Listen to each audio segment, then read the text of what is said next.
Viewers, the SCO Summit in Tianjin saw the rise of Russia, India, China triumvirate once again. Thanks to Donald Trump's tariff tirade, the scenes of bonhomie elicited a desperate response from the United States President. He once again pouted and targeted India over trade, saying India sells a lot in the U.S. and buys very little in return, branding the trade ties with Delhi's one-sided disaster. This whimsical tax terrorism is now facing pushback from within. The two former NSAs and people in the United States administration in the past, John Bolton and Jake Sulliva, red flagging what they call disastrous tariff policy of Trump. While Bolton said that Trump has shredded decades of efforts to build ties with India, Sullivan claimed that Trump has sacrificed India for the sake of protecting his family's business prospects in Pakistan. As to the question of why Trump is on this sabotage spree, the answer is personal, slight and profit. It's been widely reported how Donald Trump Jr.'s hunting buddy visited Pakistan in pursuit of deals in Islamabad in April this year.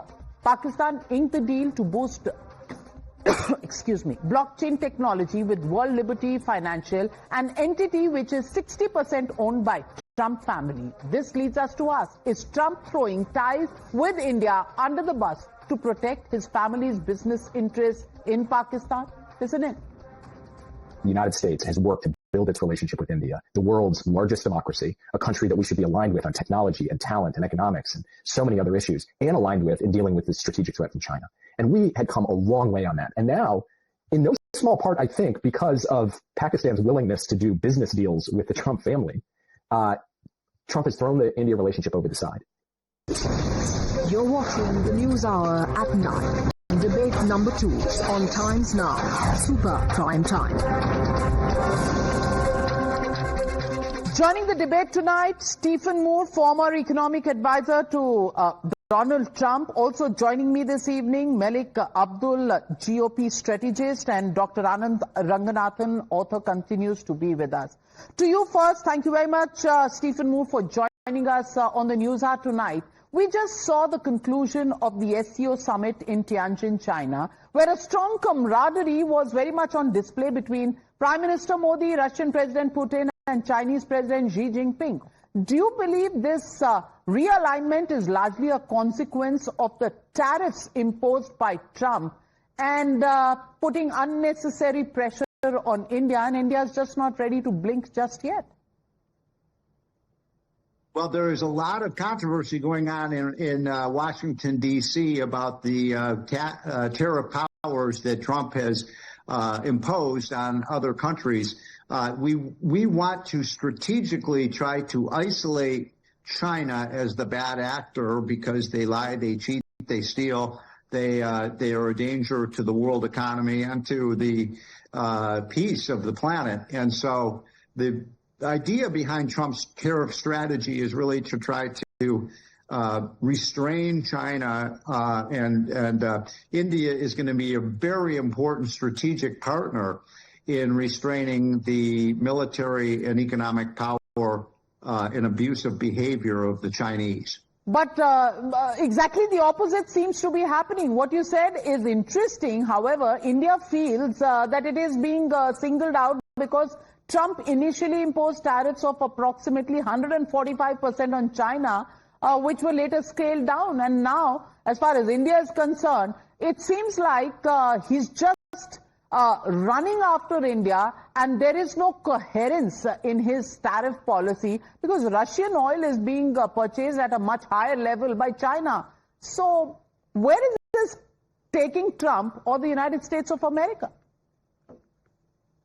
Well, listen, I think it's an important, first of all, I believe that we should really be aiming our tariffs at our enemies, not our allies. And India is an important ally of the United States, no question about that. We really value the U.S.-India relationship. And so I would like to see the tariffs on India reduced, but I'd also like to see India reduce its tariffs on American products. Donald Trump wants a level playing field, and most countries have been imposing higher tariffs on our goods than we impose on theirs. So the goal here for Trump is to have a level playing field. Now, I would say this also, that this is a real, what we call a gut check moment for India. Will India ally with China, or will they ally themselves with the United States? I think it would be a huge mistake if India were to link their economy closer to China, because I think China has really ambitious agendas that would really imperil India. So we will see how this goes, but it's really important that India regard the United States as its ally, not China. Well, great. India wanted that as well, Anand Ranganathan. But how do you deal with the bully that Trump is posing to be at the moment? You don't expect people in India to go down on their knees and say, okay, come bully us. But first of all, I don't mean to be patronizing, Navika, but I'm quite pleasantly shocked that an advisor to President Trump, although he is former, is speaking so logically and reasonably. So congratulations on that front. What we've been used to are the current advisors to President Trump, who's, the only thing lower than their credibility is their intelligence. Now, let me give you 3 or 4 just bare facts. The first fact is that only 5% of our overall exports are affected by the Trump tariff. Second, the fact of the matter is that it was 2.5 years ago, America that was prodding us to buy Russian oil so as to stabilize the world oil prices. When we started to do so and increase the percentage of Russian oil that we are buying, it is still less than the Russian oil that EU has bought, less than the Russian energy that EU continues to buy, less than the Russian oil that China continues to buy, and 1.1 million tons of $1.1 billion worth of Russian oil is being currently purchased by America through India.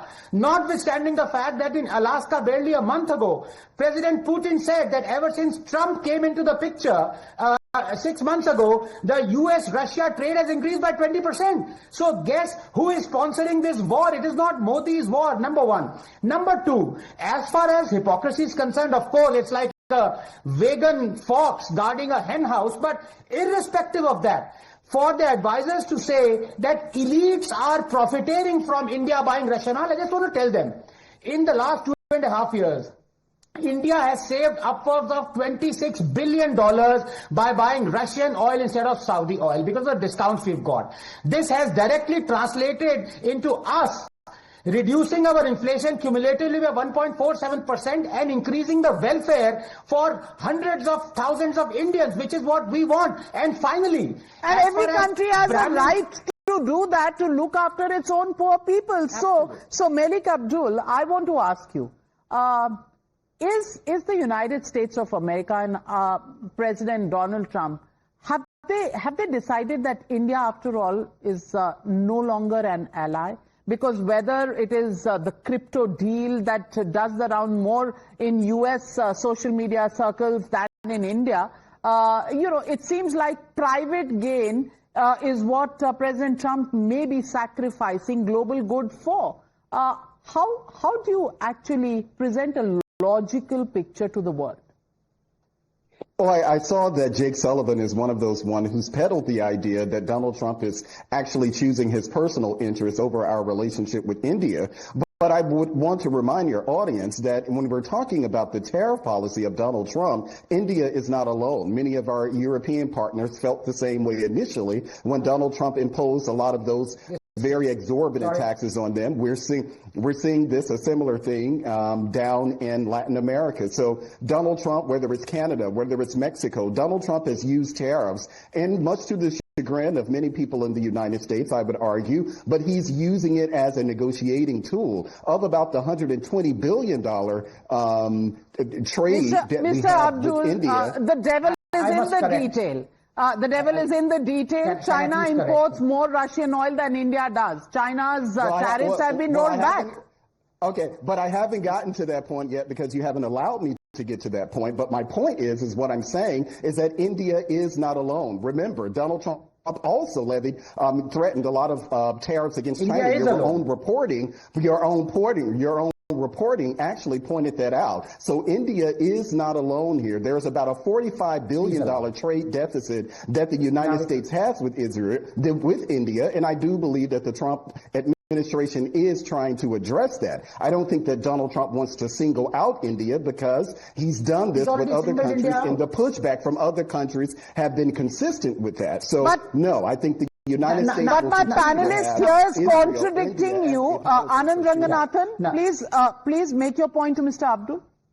Yeah, with due respect to Mr. Abdul, I think he's conflating the two things. There are two grades of tariffs that have been applied on India. The first one that has been applied, 25%, was applied to a host of other countries, and we can have issues with that. But the second one that's been applied, 25% ad valorem tariff, is purely on account of India buying Russian oil, when the same tariff has not been applied to EU countries for buying Russian oil or China buying Russian oil. So, sir, you're wrong there. Well, I'm not wrong. I'm telling you, I'm not wrong. I'm telling you from the United States perspective. I don't deny that part of Trump's motivation here is because of the fact that India buys oil from Russia. This is something that Donald Trump has done when it comes to Russia, this idea that the United States wants to isolate Russia. I know one of my colleagues said that the United States, the issue is to isolate China. Well, that also has been the case with Russia, and this started back during the Obama administration after Russia invaded Ukraine, where the world tried to isolate the U.S. Russia. To my mind, Mr. Abdul, to my mind, what has actually happened is that you've not singled out Russia or China. What you've done is you've singled out India and pushed India closer to Russia and China simply because we don't seem to be speaking the same language that United States of America is speaking these days. Is that good for Indian-American strategic relationships? Certainly not. But is there a method in the madness? Well, we're waiting to watch. But thank you very much for joining me on the News Hour tonight. And thank you, ladies and gentlemen, for joining me. It's good to be back. I missed you. I hope you did miss me over the last week. I'll be back tomorrow on the News Hour at 9.